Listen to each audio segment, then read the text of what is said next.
All right, so it's the start of a new quarter, so let's go over exactly what's in my wallet for Q3 of 2025, starting with a credit card that apparently is no longer available for new applications at the time of filming this, which we'll talk more about in just a minute, and that is going to be the no annual fee Chase Freedom Flex. So the Freedom Flex has always been a favorite of mine, and that's because it earns 5% back, or really 5x ultimate rewards points per dollar, on up to $1,500 of spending for different rotating categories that change each quarter. And for Q3 of this year, those categories are going to be gas stations, EV charging stations, live entertainment, and Instacart. For me, I don't drive an electric vehicle, and I also don't use Instacart, so really it's gas stations and live entertainment that's going to be the focus of this card in my wallet, with gas stations being the primary focus. My wife is also going to be carrying her Freedom Flex in her wallet for gas this quarter, and because we both have this credit card, that means that each one of those cards has its own $1,500 spending cap for 5x back each quarter. Plus, I also have two OG Chase Freedom cards that also each earn 5x back on the same amount on the same categories, so in theory, that's going to be $6,000 of 5x back spending across those four cards. Now, we don't really spend too much on gas because I do work from home, and then Jackie doesn't have to drive that far for work, so we spend maybe around $200 on gas per month on average. However, for the months of July, August, and September, those are going to be perfect for gas to be a rotating category right now because we do travel to and from the Jersey Shore a good amount to go to the beach in the summertime, so gas spending is going to be slightly higher than normal for us right now. Also, if we end up going to any sports games with friends, like maybe a Phillies game or even a concert or something like that, what we'll probably do is just try to pay for everyone's ticket using one of our Freedom or Freedom Flex cards and then just have everyone Venmo to pay us back. That way, obviously, we get to just pocket all the points for ourselves. Now, if you don't already have the Freedom Flex in your wallet and you were thinking about applying for this card sometime soon, like I said earlier, you might not be able to right now because the Chase Freedom Flex is currently missing on Chase's website as of July 3rd when I'm filming this. There's a bunch of rumors and speculation about why this card's missing, and even some people who have reported that they've received information from customer service reps that explains the situation, but there's not really anything officially confirmed yet as to what's going on here. I've heard some people say that it could be that the Freedom Flex is switching over to Visa like all the other cards in the Ultimate Rewards family of products because the Freedom Flex is currently a MasterCard, and I've also heard some people say that this card might just be gone for now, so that way Chase can just focus customers' attention on the recently updated Sapphire Reserve card for a bit. Who knows, but if I do hear anything that's interesting, then I'll definitely go ahead and make a video about it. But honestly, I don't think this card is getting updated or closed down for good based on what I've read, so we'll see what happens. Now, speaking of rotating category cards, I wanted to mention why I'm not using the Discover It card this quarter, because for the past several months here, the Discover It has been one of my most used credit cards in my wallet. That's because I finally opened this card back in September of last year, so I'm still right in the middle of the cashback matching promotion. So even though this card earns 5% cash back on up to $1,500 of spending per quarter,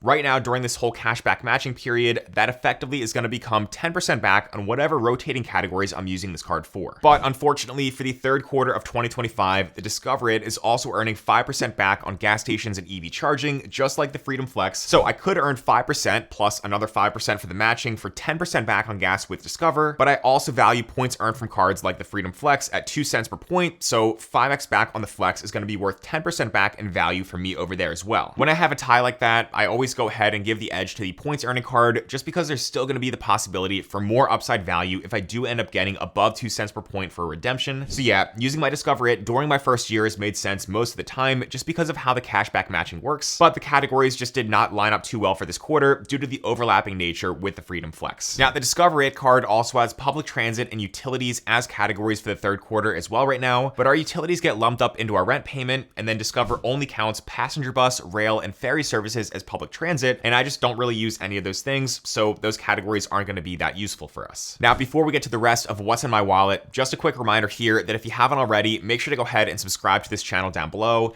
and also go ahead and subscribe to our free newsletter called Wiser Wallet, which was previously called Braun's Wallet. With that newsletter, our mission is to help people optimize their everyday finances, save money, and live life to the fullest through travel and experiences that fit their budget. So to do that, we send out weekly emails with current deals on how to best redeem your points and miles, along with a bunch of other trending news to make you wiser with your wallet. Again, that newsletter is completely free, and when you go ahead and sign up with the link down below, we'll add you to our list, and then we'll also give you a complimentary 7-day email course on points and miles to say thank you. So make sure to go ahead and check out the link down below. All right, now next up in my wallet is going to be none other than the now controversial Chase Sapphire Reserve card. And obviously this credit card just went through a massive refresh, but for me right now, there's not really that much that's changed until my new benefits go into effect beginning October 26th because I was an existing card holder before this update. So for me right now, this card still earns 3x back on all travel, which is the main reason I'm carrying it in my wallet this quarter. So for some upcoming trips that I have over the next 3 months to places like Switzerland, Oregon, and Colorado, I'm just going to keep putting any generic travel expenses on this card right now. I'm definitely sad to see the 3x travel category go away for existing cardholders on October 26th, because this was a really good catch-all travel card for some higher spend things like Airbnbs, cruises, and rental cars, which were solid earners on the CSR. But now the new travel multiplier is going to be 4x points on flights and hotels booked directly. Again, for right now though, I'm using this card to book some rental cars for some upcoming trips because that's still earning 3x back for me. And we like to use Hertz for renting cars because I've President Circle status through them with my Amex Platinum. And by paying for those rental cars with my Sapphire Reserve, not only am I going to earn 3x points right now, but I'm also getting primary auto rental coverage. The Sapphire Reserve is also good, obviously, for airport lounge access to Chase Sapphire lounges here in the US, or any Priority Pass lounges we want to visit on any of this upcoming travel we have. And then I also use my Sapphire Reserve as sort of a backup dining credit card when I'm outside the United States in case my main dining card is not accepted, because the CSR is a Visa card and it earns 3x back on dining worldwide as well. And that's going to lead me to card number 3 in my wallet this quarter that normally is my main dining card, which is the Amex Gold. And of course, the reason for this being my go-to dining card is because the Amex Gold earns 4x points at restaurants worldwide, so it gets used a lot. Now that it's also the start of the second half of 2025, the $100 Resi credit is available once again, which I can use at some point over the next 6 months for restaurants that are a part of Resi. So this is a super easy to use credit for me with the restaurants that I like to go to in my area for a date night out with my wife. The Amex Gold is also in my wallet as my default grocery store card since it earns 4x points on groceries at US supermarkets. So this is now going to replace my Discover It card that I was using last quarter for groceries, since grocery stores were a rotating 5% category that Discover was running from April through June. Again, I value my Amex points and any other bank points currency at 2 cents per point when I'm deciding which credit card to use in different categories. So 4x points per dollar on groceries with the Amex Gold card becomes effectively 8% back in value, but the Discover It was earning 5% back in groceries last quarter, plus the cashback match to get effectively 10% back. But now that the third quarter is here and the categories have all switched up, the Amex Gold card is going back into my wallet for both dining and groceries. And then next year, I also want to talk about another credit card that's always been a staple in my wallet, which is the Citi Custom Cash. The Custom Cash earns 5% back, or really 5x Citi thank you points per dollar on your top eligible spend category for up to $500 of spending each billing cycle. And I'm going to be using this card a bit differently this quarter because I'm actually looking at home improvement stores as the one category that I'm going to put most of my spending on for this card.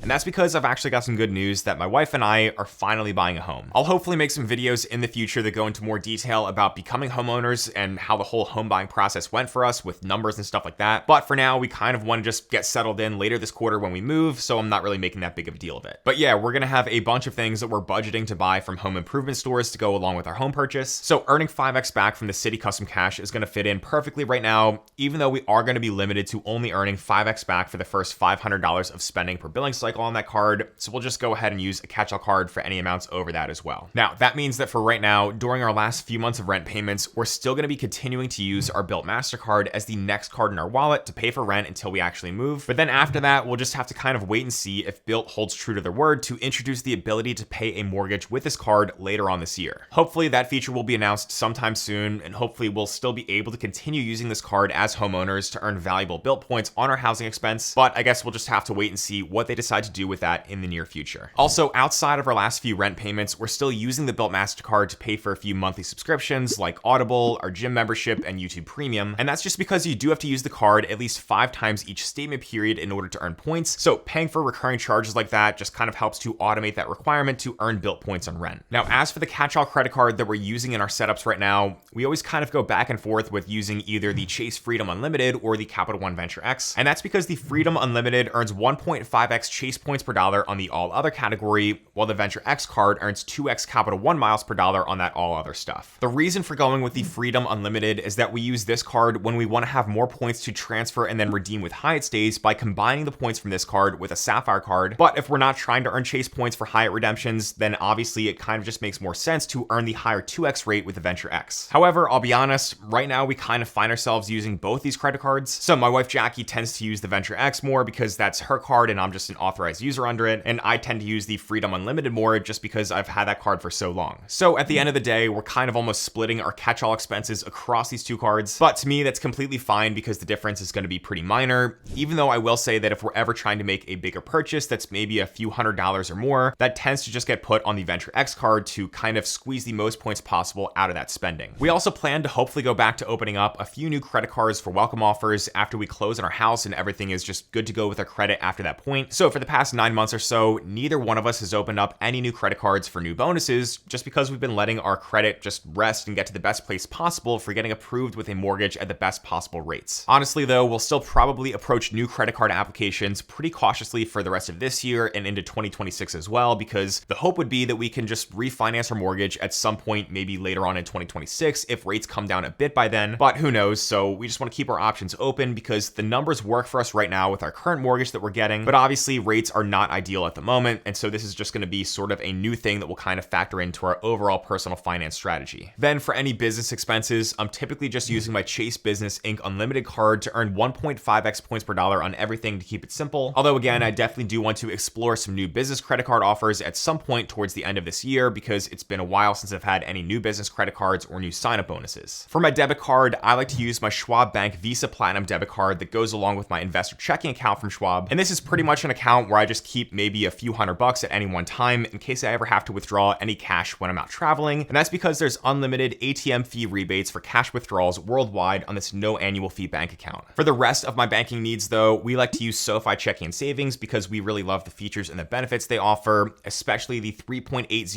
APY high yield rate in our savings. But if you want to go ahead and see a bunch of other great bank account options, then I made another video where I ranked the top savings accounts to show you what's actually good and what's not so good. So you can go ahead and check out that video over here on the screen next. But as always, thanks so much for watching, and I'll see you in the next one.